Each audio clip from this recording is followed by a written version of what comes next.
yung possibility na yun from Onyx Philippines. So yun na lang ang hinihintay natin. Here comes the crowd! Sabi na ni Sisi.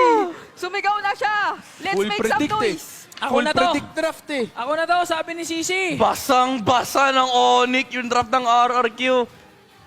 Oh my gosh! King Kong on the Hanzo once again. Gagamitin nila up against this lineup ng RRQ Hoshi na maski siya hindi na niya kailangang isipin kasi sasagutin na ng mga kasama niya. Nila Super Friends, nila Kirk. Sila na ang bahala. Baka isa na naman itong maging oras para kay Kelra na mag-shine. Alamin natin yan as we head into potentially last game of the series. Ingan and Redmar, kayo na ang bahala. 2023 Tennis Indoor Sanayan M4 World Championship. Hindi nakapasok sa Grand Finals ang Kingdom. Pinanood nila ang Philippines versus Philippines. Ngayon, 2025 Tennis Indoor Sanayan, Philippines versus Indonesia.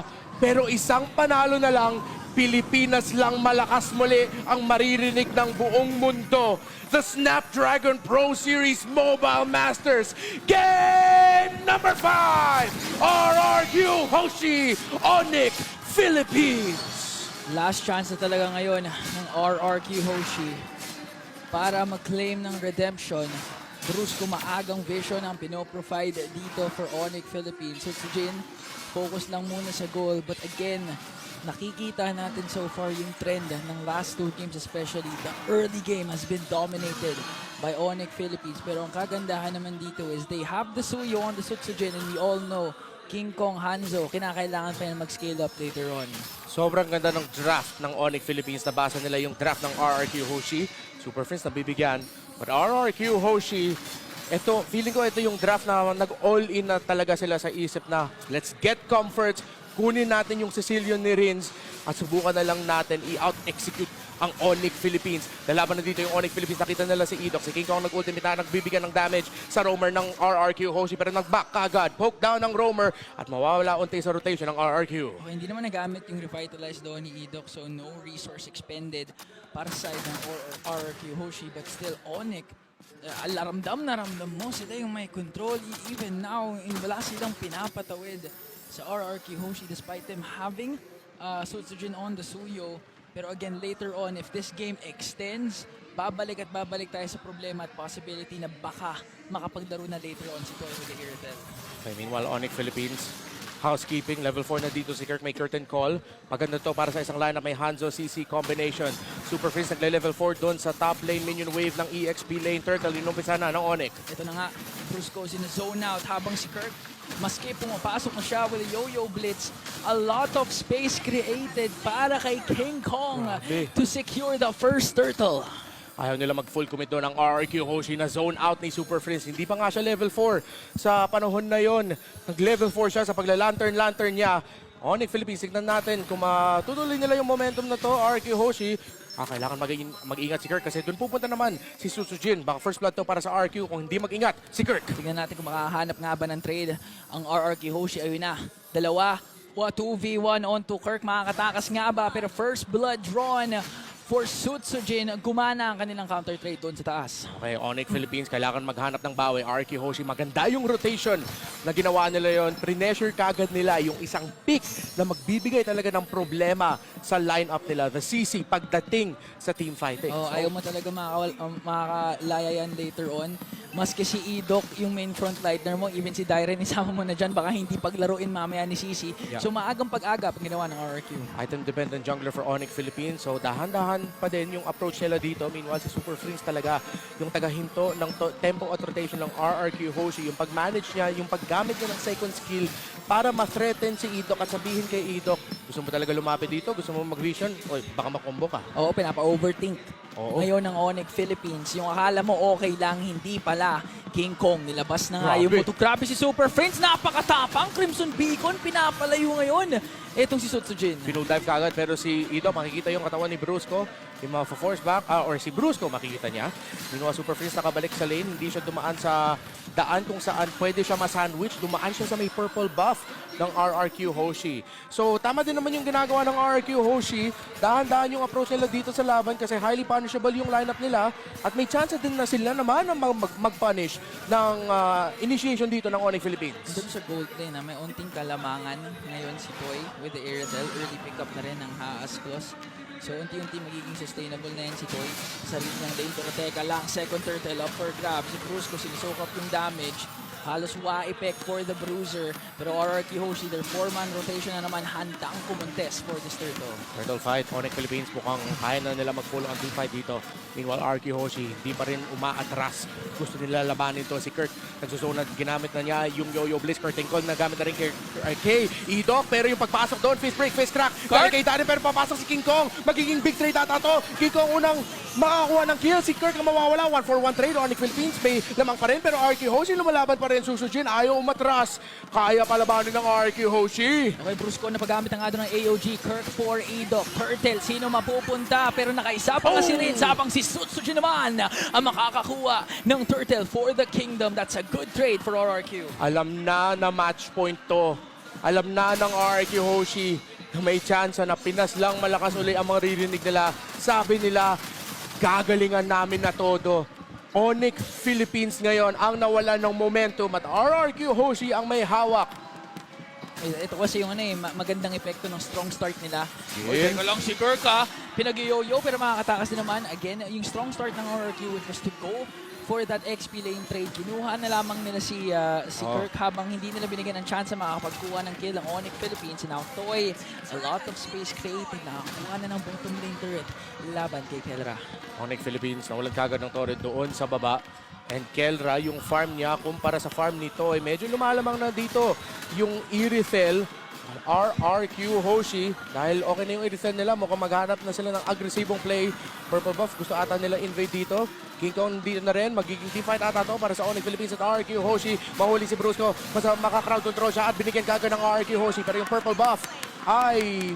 kanino napunta? Ayun, okay. Nakuha naman ni King Kong yung Ayan. purple buff niya. Tawag dyan for the greater good. Ginawa lamang ni Brusco ang kanyang trabaho kasi hindi at this point hindi talaga pwede ma-delay ito si King Kong. We all know kailangan pa niya mag-stack up later on ng mga necessary items para maka-dish out ng damage. So Onyx Philippines, they're picking their fights. Meron silang mga binibigay in order na hindi masyado mag-balloon yung lead ng RRQ Hoshi. Calculated. Kala natin yung RK Hoshi mag-overthink. Pero ngayon, yung RK Hoshi, feeling ko, hindi instinctual gameplay na yung nakikita natin. Laban lang na laban. Okay, si King Kong, pagbibigyan kagad ni Susujin. Nakapasok siya, soul snatch. Pero nag-out si King. Onyx Philippines, nahihinto yung mga aggressive sequences na gusto nila gawin. Nahinto sila ng RQ Hoshi. Okay, si Super Prince dito na pa-Crimson Beacon out dahil sa pagpasok doon ni Sutsujin. So that's one resource expended already for Onyx Philippines. At mukhang magko-concede muna sila para sa turtle na ito. Pero si Brusco nandyan pa rin naman. Hintayin natin gagamitin ni King Kong yung kanyang ulti habang Sutsujin quite low. Pinapaligiran niyo ng Kingdom ang turtle habang Super Prince Kirk. Brusco trying to zone out RRQ. Nilabas na ni King Kong yung multo. Sino makakuha ng bagong? And si King Kong pa rin. Hindi pa nga ata tapos. Napa-AOG doon si Brusco pero force out naman yung force pathway habang Super Prince nakapag-flicker out. No casualties for Onyx at nakatulak pa nga si Kelra doon sa baba. Maganda yun para sa Onyx Philippines. Kailangan talaga nila ibalanse yung farm na nakuha ng RRQ Hoshi. Mukhang delikado na naman dito si Kirk. Nag-yo-yo bliss na siya. Ginamit na niya yung ultimate niya. Si Darren, flicker, fist break, fist crack. Lahat na binato para sa CC. At Kirk ang mahuhuli. Okay, so si Kirk ang magiging primary target ngayon ng RRQ Hoshi. Na-pop na din ang kanyang vengeance. Sa gitna, sa Oy, gitna. sa gitna. Teka lang, may gera silang gusto pala gawin si King Kong. Nawala na yung kanyang multo. Pero Brusco with the tone. Napakagandang tong Kelra. Nakapag-free hit with the Detsonatas Rhapsody. Ito quite low at pinatumba ni Kelra gamit ang isang bala. Uy, munti ka na si Toy makakuha ng kill kay Super Prince. Si King Kong hinahabol niya pero nakita ni King Kong. Si Tyren binibigyan kagad yung badang dito pero mawawala na ata yung ghost form niya. Kailangan niya umatras. Si Susujin pumunta dun sa backline ng Onyx Philippines. Si Brusco na pa AOG para makatakas at RRQ Hoshi. The force back na naman ng Onyx Philippines. Okay, unti-unti nang kina-cut down ng Onyx Philippines ang kalamangan ng RRQ Hoshi. No trades na naman para sa Kingdom as Onyx Philippines picks up 2 kills. King Kong unti-unti unti-unti na rin ang mga nagkakaroon ng items. Meron siyang corrosion sight, tsaka DHS. As long as makakomplete na yung kanyang Trinity build, medyo masakit na ang multo ni King Kong. Alright, Malefic Roar na pa kay Kelra, full build. Main items na yung Granger dito. Meanwhile, RK Hoshi, maganda rin yung farm ni Toy. Has Claws, Berserker's Fury, at madadamage dun si King Kong. Kailangan na niya mag-back. Onyx PH, di pa rin sila makahanap ng butas dito sa ikot ng RRQ Hoshi. Sobrang kontrolado nila yung mapa. Maganda yung ginagawa dito ni Idok at ni Rin sa gitna ng mapa. At yung aggressive fast rotation na ginagawa ni Dairen. So, sabi ng Onyx, sige, daanan namin sa macro dahil yung gitna ng mapa, RRQ Hoshi, hindi bumibitaw. Ang good sign naman for Onyx Philippines is babalikan mo yung last turtle take.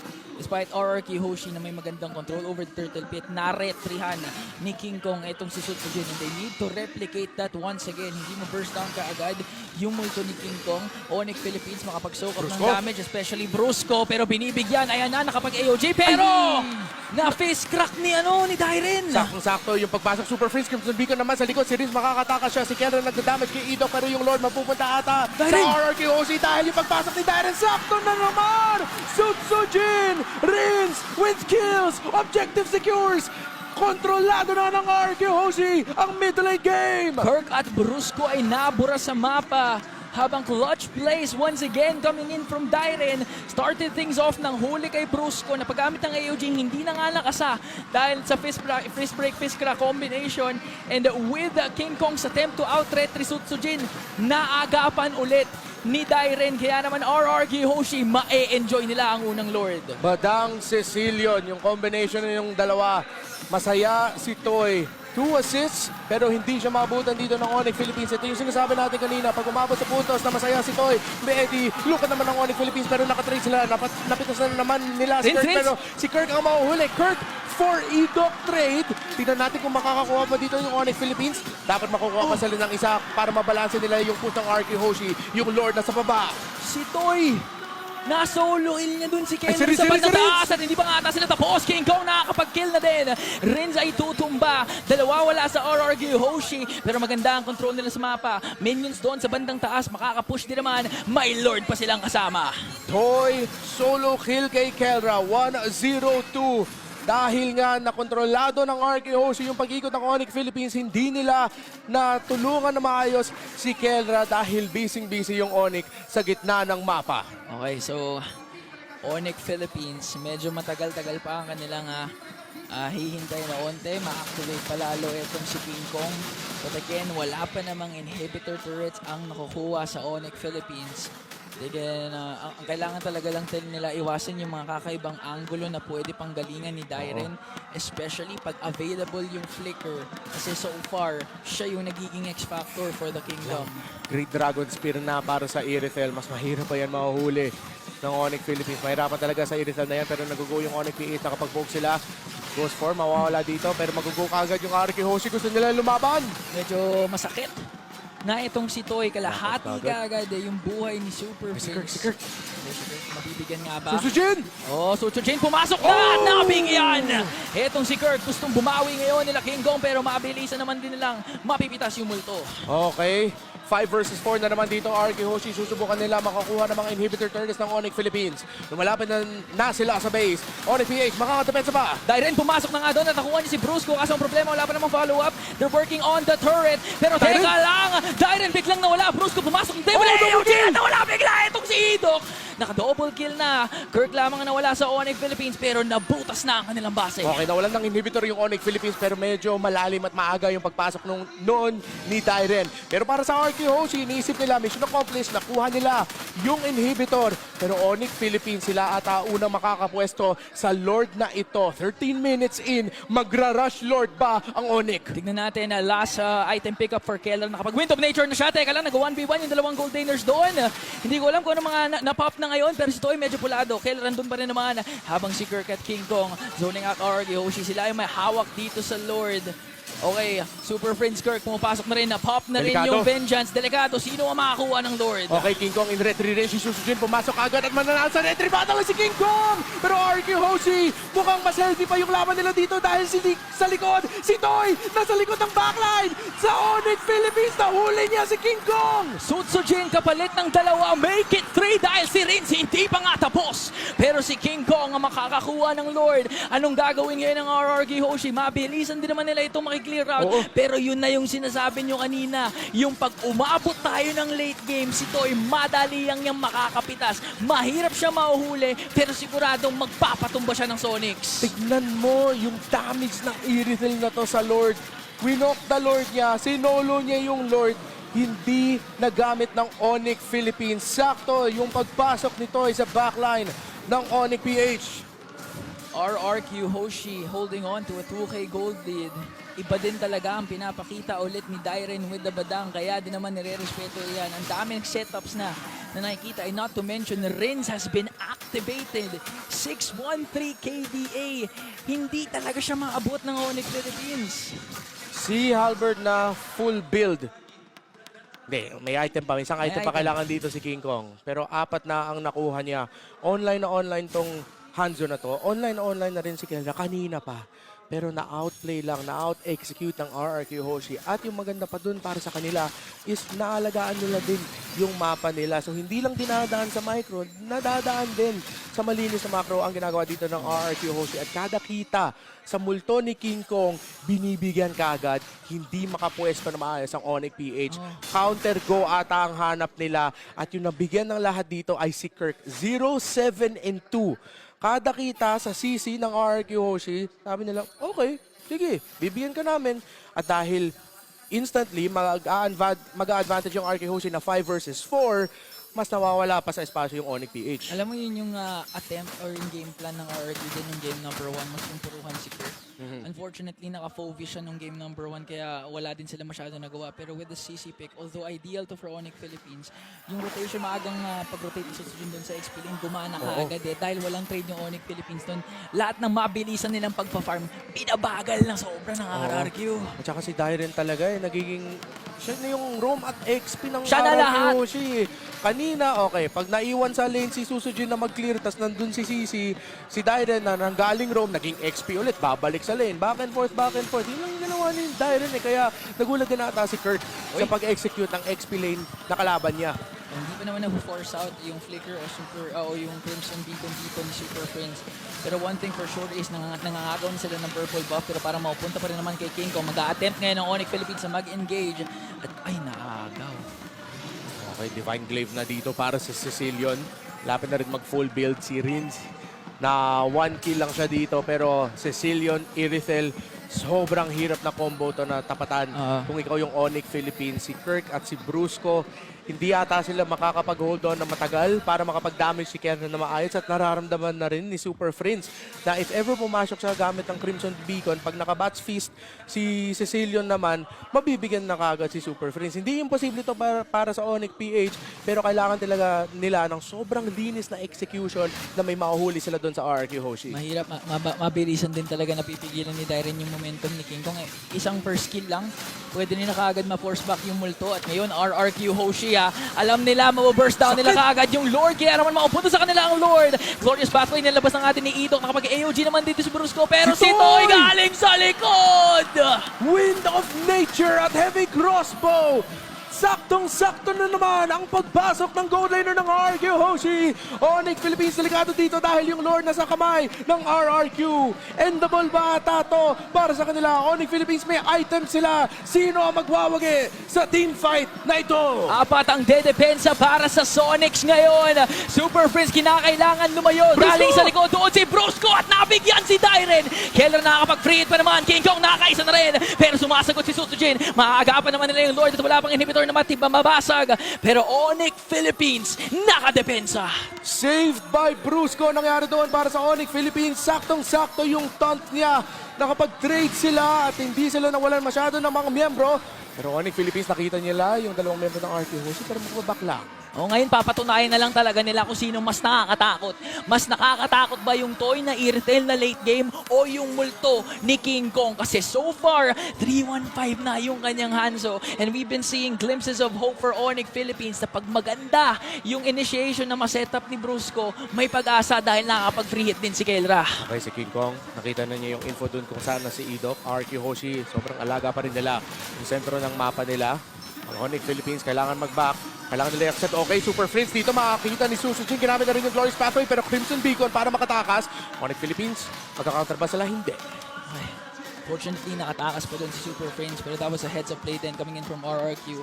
Ganda ng pagpasok ni Susujin, paired up with the Glorious Pathway, pero handa rin naman itong si Super Friends. 75 seconds pa naman bago lumabas ang Enhanced Lord. So ngayon, RRQ Hoshi, wala silang pake kahit anong gawin ng Onyx Philippines. Basta ma-secure nila tong Lord na to at hindi sila mapitas, pwede tayo maabot ng Game 6. Block of this destiny na para kay Rins. Ang dami ng items ng RRQ Hoshi. Pero for all of the victories of RRQ, Onyx Philippines, sobrang lapit pa rin sa gold. Labanan ng execution. Labanan ng pick-off ng damage. Pagalingan ng pindutan. Onyx Philippines makakahanap pa ng turnaround dahil rin makakahanap ata ng mga target dito. Okay, parang ina-isolate nga ata nila ngayon si Fortune Super Call. Friends, pero si King Kong pumasok na yung multo. Medyo masakit na nawala bigla ngayon si Dairen. One member down for RRQ Hoshi, pero hindi pa rin naman sila magpapatinag ngayon. Onyx Philippines, disiplinado pa rin. Brusco, hintayin natin yung magandang pagpasok ng AOG. Pero Onyx, kalmado lang ang kanilang response. Sakto yung pag-curtain call doon ni Kirk na slow yung badang, nabigyan ng oras yung Onyx Philippines para hulihin yung badang ng RRQ Hoshi. At kailangan nila depensahan yung Tori nila sa gitna, makiklear nila yung minion waves, pero yung lamang dito sa Lord positioning, 20 minutes in, evolve na itong Lord na to ay nasa kamay ng Onyx Philippines. Makukuha ba nila ang Lord? 10 seconds pa bago dumating si Dairen at humahanap ng magandang angulo itong si Toy, pero si Brusco agapan din naman niya yung mid lane. Sutsujin within Retrigo. Oy, teka lang, si Kirk yung binibigyan nila pero napopit din naman yung Vengeance. Glorious Pathway ginamit na si Toy, umaamba pero si Brusco handa siya makipagpaligsahan dito kay Irthel. Na-force back agad ang Onyx Philippines. Maganda yung pwestuhan ng RRQ Hoshi. Sandwich play. Trineten na naman nila yung pagpasok ni Toy doon sa backline. At napabalik ang Onyx Philippines. Hindi nila na-rush. RRQ Hoshi. Maganda pa rin nila yung chance na sila makuha ng Lord dito. Pero Onyx Philippines, may laban pa yan! Pag nakita nila si Kelra doon sa bandang taas mag-clear out, pwedeng maging go signal to for RRQ Hoshi. Pero ngayon, Kelra, makakaabot naman para sa potential Lord fight na ito. Sutsujin, sinisimulan na yung Lord. King Kong naghahanap ng magandang pwesto para maka-out retry. Itong si Sutsujin, that's a 2.5k gold lead for RRQ. Paano Rins, magre-responde? Si Rins, teka lang. Ito na si King Kong, pumasok na yung multo. Okay, si Rinz ang makukuha ng Onyx Philippines. Pumasok si Brusco at si Kirk pero nag-back agad yung RRQ Hoshi. Super Philippines mahuhuli ni Susujin na stun siya. Trade mid for mid ang nangyari. Okay, and reset tayo bigla. Hingang malalim, bawat kupunan ay merong nagawa. A rinse for Super Friends. Pero 38 sa mas mabilis magre-respond. Etong si Rins, Kelra, agapan niya yung minions na nag-push doon sa bandang taas. Winter Crown pickup na rin para sa Sicilian. And we will see a classic Lord Dance.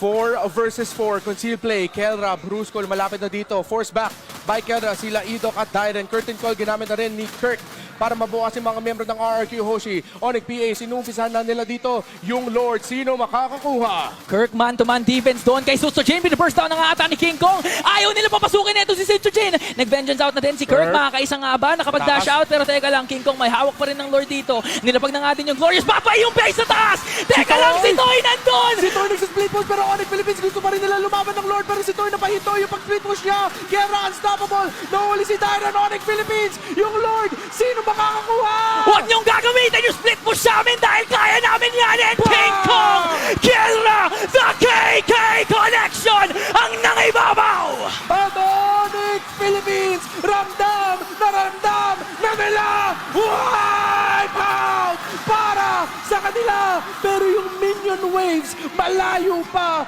Lord, aabot pa ang Onyx Philippines sa pagpanalo nila. 30 seconds bago pa lumabas si Dairen. Pwedeng ito na nga ata ito. Nararamdaman ko na may minion sa gitna. Tatlo ang sumubok. Pero iisa ang wakas. Tatlo ang pinabagsak dahil isa lang ang malakas. Bow down to the gods of MLBB, Onyx Philippines! Kahit anong entablado sa amin ang kampyonato noon, ngayon at magpakailanman, Pinas lang Malakas!